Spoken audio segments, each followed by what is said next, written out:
New York Times reports that Trump feels blindsided by Mitch McConnell for his decision to leave the door open on conviction, and furious at House Minority Leader Kevin McCarthy, who once picked out his favorite Starburst flavors, for publicly condemning him yesterday. Then there's this in the Times, quote, advisors said that Mr. Trump had to be dissuaded from going to the House floor to try to defend himself during Wednesday's impeachment proceeding. Joining our conversation, Nick Confessori, New York Times political and investigative reporter, and Jason Johnson, politics and journalism professor at Morgan State University, a contributor to The Griot and to Us. Nick, also an MSNBC contributor. Nick, let me start with you. Let me read you some more from that great New York Times reporting from Maggie Haberman and Mike Schmidt. They write, quote, Mr. Trump did not mention the name of President-elect Joe Biden in that video. He did not concede the election. And he did not talk about Mr. Biden's inauguration, which is to take place next week under extraordinary security because of the threats inspired by the Capitol breach. He also made no mention of the impeachment vote. He did, however, denounce what he called restrictions of free speech, referring not just to social media platforms that have banned him, but alluding to the assertion that Republican House members made to argue against his impeachment. The video was a failure. The video made the Trump thing worse. Trump has to say one sentence. He has to say, I lost fair and square. All this was a lie. I really, really liked playing president, but I lost. That's it. I don't even know why. I mean, we use a video to go out and complain about tech policy? What? Well, look, Nicole, this video had one person, a purpose rather, and it was not to heal the breach and make us all feel better about things. The purpose of this video was to take him out of liability for the violence and to lessen his legal problems after he leaves office. In the past, when the president has gotten into hot water, he does one thing for the advisors and one thing for himself. And there's always a hostage-type video that he does, planned by the advisors that's more statesmanlike. And then after that, he's on Twitter complaining in his real voice what he actually thinks. He can't do that now, so we're not seeing the other half of it. But this is a narrowly tailored video. It's meaningful, as the story reports from my colleagues, that he had lawyers working on the video for him. He was condemning the violence. He was trying to walk back his incitement of the violence on January 6th. That was the purpose, and it was not to make everything hunky-dory in the country. Because he does not care about the country. Jason Johnson, I watched the video and thought that I would bet anyone anything that Donald Trump is going to build a set that looks just like the backdrop yesterday for his post-presidency. And I just wonder from you whether, one, you think these lawyered up, there were more lawyers involved than speechwriters, but whether you think they are still reaching his desired aims, as Nick said, which are to try to cleave him away from some potential legal culpability.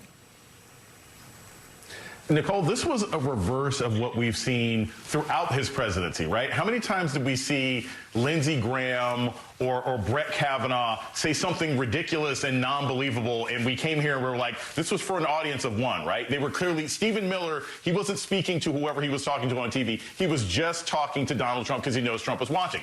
That's what this was. This whole video was an audience of one. Whatever judge that he thinks he's going to be in front of at some point down the road for inciting attack, he's talking to that judge. He's like, hey, it wasn't me, it wasn't me, and da-da-da, and tech things are bad. That was the whole purpose of this. And so, look, his lawyers may think that's going to help him out, but I mean, if there was ever a living human being who is the epitome of circumstantial evidence, it's Donald Trump. It's every tweet that he wrote all the way up until that particular point. So I don't know that the video helps him with any remotely competent judge. His best bet is maybe he gets a change of venue and ends up in front of a judge that he appointed. And if that person actually stumbled their way through law school, maybe they'll let him off. But most competent judges wouldn't. I mean, watching his future legal travails will be fascinating, and watching whether or not he continues to bully investigators and prosecutors the way he, in some ways, successfully bullied the Mueller probe and his own Justice Department will be one of the most fascinating chapters of his post-presidency. I want to turn with you, Nick, though, to all the great reporting, a lot of this in in your paper, and NBC has this reporting. My colleagues Carolee and Kristen Welker, Peter Alexander, and Monica Alba report that Trump's concern about the future of his personal fortune is among the reasons some of his allies have suggested in recent days that he invite President-elect Joe Biden to the White House for the customary meeting between a sitting and newly elected president. It's according to 3 people, and it's why Trump may deliver a farewell address, a tradition for outgoing presidents, to highlight his accomplishments. Proponents of such moves have made the case to Trump that anything he can do to make good on his very recent commitment to a smooth transition of power, even at this late date, quote, will be better for your brand in the long term. I think with that reporting in the record, we should ignore and discount anything he does to try to walk back his coup attempt. Well, look, it's certainly true that he is walking into a very hard situation on January 21st. He's got $400 million in personally guaranteed loans coming due in the next couple of years. He's lost a lot of business at his properties.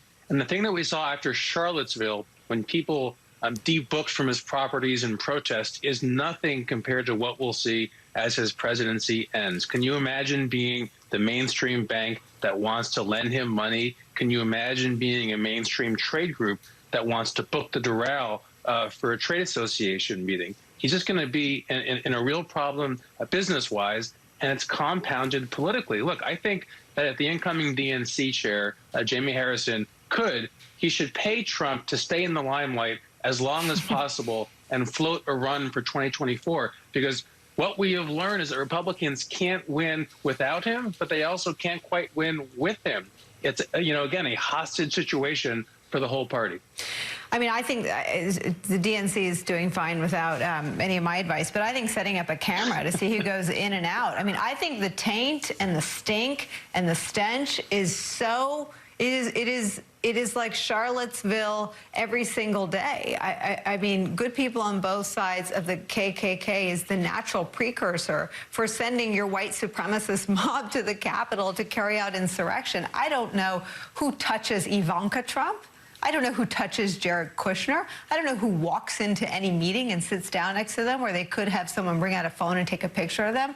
What do you think the lasting taint is on this family in a post-presidency, Jason?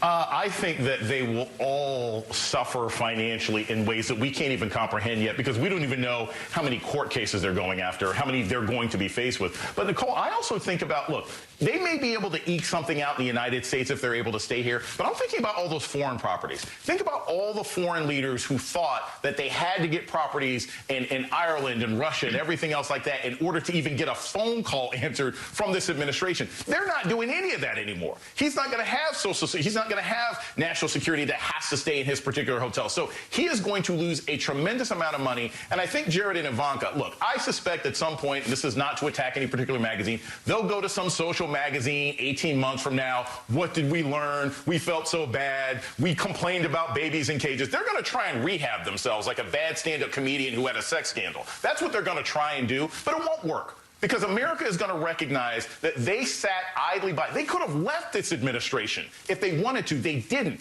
They sat by, and they were just as complicit in every terrible thing their father did as anybody else. So I don't think that there's going to be a Sean Spicer cleanup job for any of the people who stayed this late in the administration. If you're still here 6 days from now, you're going to still have to deal with this taint 6 years from now.